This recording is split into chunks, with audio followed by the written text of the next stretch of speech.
Writing checks. Let's assume that we've got to pay someone and it's not a typical customer. We're paying for utilities or we're paying a telephone bill.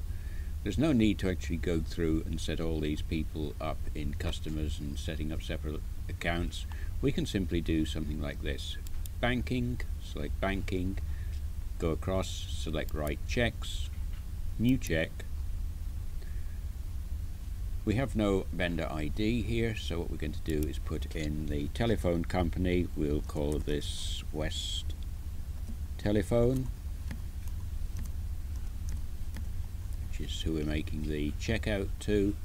We enter the check number. We'll say it's check 1000. We put in the date. It's the 6th of January today. And we put in the amount. We will say we are paying them $200. Just tab down, and this is for the telephone bill. There we are.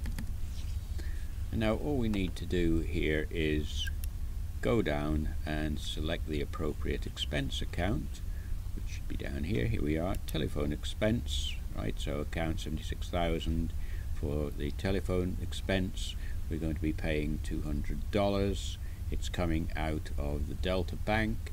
You can see it tells us how much we've got in that account before we enter this transaction. Now here's a nice little thing to do. How can we check that all this is going in the right place? Right at the top here you've got a little icon called Journal. Just click on that and you will see what it tells you is how it's going to post it. It tells you that it will debit the telephone expense account with $200, that's account 76,000, and it will credit Delta Bank with $200. So that's where the money's gone out of, and that's the expense that's being incurred. There we are, click on OK. And to post that transaction, all I have to do is save. But don't forget, just before I save, that little icon there, Journal, it's a good way of just checking to see that you are going to post these amounts into the right accounts. Right, we'll save that and close it, and that's how to write a check to pay for a utility or a service.